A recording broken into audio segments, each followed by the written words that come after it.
Un niño de 9 años se despierta sobresaltado en medio de la noche. Ha soñado algo que no entiende pero que no puede olvidar. Una multitud de niños que blasfeman, pelean, se destrozan entre sí. Él intenta detenerlos con golpes, pero una voz lo reprende. No con golpes, sino con mansedumbre los ganarás. De pronto, las bestias salvajes se transforman en corderos mansos, y una mujer vestida de luz le dice: «A su tiempo lo comprenderás todo». Giovanni Bosco despierta temblando. No sabe que ese sueño es profecía, que esos niños salvajes que se vuelven corderos son su misión, que dedicará cada día de su vida a transformar jóvenes abandonados en hombres dignos, que se convertirá en padre de millones. ¿Qué llama interior puede sostener a un hombre durante 50 años de servicio incansable? ¿Qué amor puede abrazar a miles de jóvenes desechados por la sociedad? ¿Qué poder convierte la pobreza en abundancia, el rechazo en refugio, el abandono en familia? Esta es la historia de Don Bosco, el santo que revolucionó la educación no con teorías sino con presencia, el sacerdote que eligió las calles sobre los salones, los huérfanos sobre los nobles, la alegría sobre la severidad, el hombre que demostró que educar es, ante todo, amar hasta que el joven se sienta amado. Italia sangra en el siglo XIX, no por guerras de conquista sino por convulsiones internas. El Risorgimento quiere unificar la península, pero el precio es brutal: guerras, expropiaciones, leyes anticlericales que atacan monasterios, escuelas religiosas, instituciones de caridad. Turín, capital del reino de Piamonte, se industrializa vertiginosamente. Las fábricas devoran mano de obra. Campesinos abandonan los campos y se amontonan en barrios miserables alrededor de la ciudad. Las familias se desintegran, los niños quedan solos. Las calles se llenan de huérfanos. Niños de 8, 10, 12 años que duermen bajo puentes, roban para comer, son explotados en talleres inmundos, sin padre, sin madre, sin nadie que los mire con dignidad. La respuesta del Estado es simple: cárcel, prisiones llenas de adolescentes que nunca tuvieron oportunidad, sistemas punitivos que castigan pero no redimen, justicia que aplasta pero no levanta. En ese paisaje desolador, en una aldea perdida entre colinas, nace un niño que cambiará todo. Giovanni Melchiorre Bosco nace el 16 de agosto de 1815 en Ibecchi, caserío miserable del Piamonte. Su familia es pobre hasta los huesos, campesinos que trabajan tierra que no es suya. Cuando Giovanni tiene apenas 2 años, su padre muere. La viuda Margarita queda sola con 3 hijos: Antonio, el mayor, hijo del primer matrimonio de su esposo, José, y el pequeño Giovanni. La pobreza se vuelve desesperación, pero Margarita es mujer de fe inquebrantable. Enseña a sus hijos a rezar antes de enseñarles a leer. Les repite que Dios ve, que Dios provee, que Dios no abandona, y les inculca algo revolucionario para su tiempo: compasión por los más pobres. Siempre habrá alguien peor que nosotros, dice Margarita mientras reparte la poca comida que tiene con mendigos que llaman a la puerta. Giovanni observa, absorbe, aprende que la pobreza no es excusa para la mezquindad, pero la convivencia familiar se vuelve imposible. Antonio, el hermanastro mayor, ve a Giovanni como carga inútil. Cada vez que el niño intenta estudiar, Antonio lo golpea, le grita que deje de perder el tiempo con libros, que trabaje como los hombres de verdad. Las tensiones estallan. Giovanni, con apenas 11 años, debe abandonar la casa. Margarita lo envía como criado a una granja vecina. Allí el niño trabaja desde el amanecer hasta la noche, limpia establos, cuida animales, carga sacos. Pero Giovanni no renuncia a aprender. De noche, exhausto, se sienta bajo una lámpara de aceite y estudia. Lee todo lo que cae en sus manos: libros viejos, periódicos rotos, catecismos prestados. Memoriza con voracidad. Su inteligencia es fuego que la pobreza no puede apagar. Y desarrolla un talento inesperado. En las ferias del pueblo, Giovanni observa acróbatas, magos, cuentacuentos. Queda fascinado. Empieza a practicar en secreto. Caminar sobre cuerdas tensadas entre árboles, hacer juegos de manos, memorizar historias completas. No es frivolidad, es estrategia. Giovanni descubre que puede reunir a decenas de niños con un truco de magia o un salto acrobático. Los conquista con alegría, los atrapa con asombro, y una vez que tiene su atención, les enseña el catecismo, les cuenta historias de santos, les habla de Dios. Primero el corazón, luego la mente, luego el alma. Este método, improvisado por un niño campesino, se convertirá en el corazón de su pedagogía. A los 16 años, Giovanni logra entrar a un colegio gracias a la ayuda de un sastre que reconoce su talento. Estudia latín, retórica, filosofía. Su progreso es asombroso. Los maestros quedan impresionados por su memoria prodigiosa y su capacidad de síntesis. Pero sobre todo, Giovanni siente una certeza creciente. Dios lo llama al sacerdocio, no para celebrar misas cómodas en parroquias ricas, sino para algo más grande, más urgente, algo relacionado con aquellos niños del sueño que se transformaban de bestias en corderos. En 1841, a los 26 años, Giovanni Bosco es ordenado sacerdote. Desde ese momento, será conocido como Don Bosco. Pero no busca una parroquia tranquila, busca formación especializada. Se inscribe en el Convito Eclesiástico de Turín, institución que prepara sacerdotes para el ministerio en contextos difíciles. Y allí, en Turín, el corazón de Don Bosco se rompe. Su director espiritual, Don Cafaso, lo lleva a visitar las cárceles. Don Bosco entra en celdas atestadas de jóvenes, adolescentes de 12, 14, 16 años encadenados como criminales. Sus rostros son mezcla de rabia, vergüenza y desesperanza. Don Bosco les habla, escucha sus historias y descubre el patrón repetido. Son huérfanos, abandonados, sin familia, sin educación, sin oficio. Robaron pan porque tenían hambre. Pelearon porque nadie les enseñó otra forma de resolver conflictos. Cayeron porque nadie estuvo allí para sostenerlos. No son delincuentes, son víctimas. Y en ese momento, Don Bosco entiende su misión con claridad cegadora. No esperar a que caigan para castigarlos, prevenir la caída con amor. El 8 de diciembre de 1841, festividad de la Inmaculada Concepción, Don Bosco está en la sacristía de la iglesia de San Francisco de Asís, preparándose para la misa. Un niño entra tímidamente, harapiento, sucio, claramente huérfano de la calle. El sacristán lo ve y grita, «Fuera de aquí, vagabundo, no manches la iglesia». El niño retrocede, humillado. Pero Don Bosco interviene. «Espera, ¿cómo te llamas?» «Bartolomé Garelli, padre». «¿Sabes ayudar en misa?» «No, padre, no sé nada». Don Bosco sonríe. Pone su mano sobre el hombro del niño. «Entonces te enseñaré. ¿Volverás mañana?» Bartolomé asiente, incrédulo. Nadie le había hablado así jamás. Al día siguiente regresa y trae a otro amigo, y luego otro. En semanas, Don Bosco tiene una docena de chicos reunidos en la sacristía, les enseña catecismo, pero también a leer, a escribir, a contar, y sobre todo, los trata con dignidad. Así nace el oratorio. No es edificio, no es programa estructurado, es simplemente presencia, un sacerdote que abre su corazón a jóvenes que nadie quiere. Pero el número crece explosivamente. 20 chicos, 50, 100, ya no caben en la sacristía. Don Bosco los lleva a prados, plazas, espacios prestados. Organizan juegos, catequesis, paseos, y las autoridades empiezan a sospechar. ¿Qué hace ese sacerdote rodeado de vagabundos? ¿Por qué los alienta a reunirse?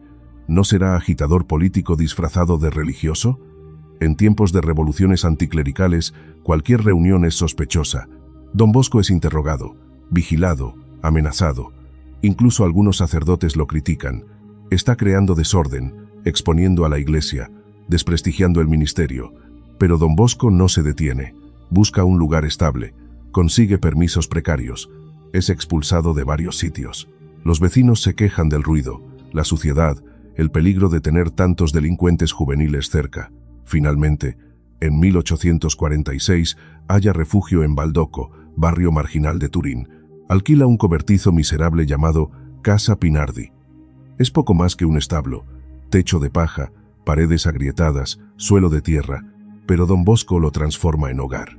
Y entonces hace algo extraordinario. Llama a su madre. Margarita tiene 60 años. Podría descansar, pero cuando su hijo le pide ayuda, no duda. Abandona la tranquilidad del campo y se muda a Baldocco para convertirse en mamá Margarita, madre de cientos de huérfanos. Cocina para 50, 100, 200 chicos, remienda ropa, cura heridas, consuela a los que lloran por la noche extrañando madres que nunca tuvieron, y enseña con su ejemplo lo que Don Bosco predica. El amor es servicio concreto, no sentimiento abstracto. El oratorio se convierte en algo nunca visto. Escuela, capilla, taller, hogar, familia. Los chicos aprenden oficios, zapatería, sastrería, carpintería, estudian, rezan. pero sobre todo juegan. Porque Don Bosco entiende algo revolucionario. La alegría no es enemiga de la santidad, es su camino. Un santo triste es un triste santo, repite constantemente. Organiza teatro, música, excursiones al campo, juega fútbol con los muchachos, ríe, canta, bromea, y en medio de esa alegría, casi sin que lo noten, los está educando. Pero el método de Don Bosco no es solo intuición, es sistema pensado, fundamentado, revolucionario. Lo llama el sistema preventivo, y lo opone al sistema represivo que domina las instituciones de su tiempo. El sistema represivo se basa en vigilancia constante, castigos severos, distancia entre educador y joven. El maestro es juez, el alumno, sospechoso permanente. El sistema preventivo se basa en 3 pilares: razón, religión y amor. Razón: explicar por qué algo está bien o mal, no simplemente imponerlo. Convencer, no someter. Religión: fundamentar la moral en Dios, que ama al joven infinitamente más que cualquier educador humano. Amor: no basta amar a los jóvenes, es necesario que ellos se sientan amados. La clave no es vigilar desde lejos como carcelero, sino estar presente como padre. Aquí en Baldoco, dice Don Bosco a sus colaboradores, no hay castigos sino consecuencias, no hay vigilantes sino asistentes, no hay súbditos sino hijos. La diferencia es radical. En otras instituciones, los educadores desaparecen apenas termina la clase. En Baldoco están siempre, en el patio durante los juegos, en el dormitorio por la noche, en el taller durante el trabajo. Presencia, cercanía, familiaridad. El educador debe hacerse amar si quiere hacerse temer, escribe Don Bosco, y añade algo que escandaliza a pedagogos de su tiempo: que los jóvenes no solo sean amados, sino que sepan que son amados. Este amor no es debilidad. Don Bosco es exigente. Espera disciplina, trabajo, esfuerzo, pero nunca humilla. Nunca destruye la dignidad. Nunca pierde la esperanza en nadie. Incluso con los casos más difíciles, los que otras instituciones expulsarían sin dudar, Don Bosco insiste. Cada joven tiene un punto accesible al bien. El deber del educador es encontrar esa cuerda sensible y hacerla vibrar. Y lo demuestra con hechos. Hay un joven llamado Miguel Magone, delincuente endurecido, líder de pandilla callejera. Cuando llega a Baldoco, desafía toda autoridad. Se burla de la misa, provoca peleas, roba. Don Bosco no lo expulsa, lo observa y descubre que Miguel tiene talento para la música. Le da una trompeta, lo invita a tocar en la banda del oratorio. Miguel se transforma. El instrumento le da identidad, pertenencia, propósito. En meses, pasa de delincuente a líder positivo. Y cuando muere joven, Don Bosco escribe su biografía como testimonio. Ningún joven está perdido si encuentra quien crea en él, pero la obra crece y necesita estructura permanente. En 1859, Don Bosco funda la Sociedad de San Francisco de Sales, conocida como salesianos. No son monjes contemplativos encerrados en monasterios, son religiosos activos, educadores, trabajadores incansables que viven en medio de los jóvenes. Su regla es simple: pobreza, castidad, obediencia y una cuarta característica distintiva: alegría contagiosa. Los primeros salesianos son jóvenes formados en Baldoco, han vivido el sistema desde dentro, conocen la pobreza porque la sufrieron, entienden a los muchachos difíciles porque ellos mismos lo fueron. En 1872, con la colaboración de María Mazarello, Don Bosco funda las Hijas de María Auxiliadora, rama femenina que aplica el mismo sistema con niñas y jóvenes mujeres abandonadas. Y para los laicos que quieren colaborar sin consagrarse, crea los cooperadores salesianos, hombres y mujeres de todo estado que apoyan la misión con trabajo, oración y recursos. La familia salesiana se expande como red que abraza miles de vidas. Pero la visión de Don Bosco no se limita a Italia. En 1875 toma una decisión audaz: enviar misioneros a América. El destino es Argentina, donde miles de inmigrantes italianos viven en condiciones miserables y donde pueblos indígenas son marginados y olvidados. Don Bosco tiene 60 años, está enfermo, casi ciego por el exceso de trabajo. Todos le aconsejan prudencia, pero él ve más allá del océano, niños abandonados que esperan. La primera expedición parte hacia Buenos Aires. Llevan lo mínimo: hábitos, breviarios, fe inmensa, y reproducen en tierra extraña lo que funciona en Baldoco: escuelas, talleres, oratorios, presencia amorosa.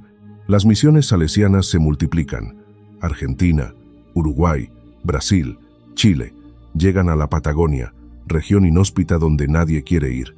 Y allí, entre gauchos e indígenas, los salesianos fundan escuelas que son faros de civilización sin imposición, de evangelización sin violencia. Don Bosco nunca cruzará el océano, pero sus hijos llevarán su corazón a confines del mundo. Mientras tanto, en Turín, el cuerpo de Don Bosco se desmorona.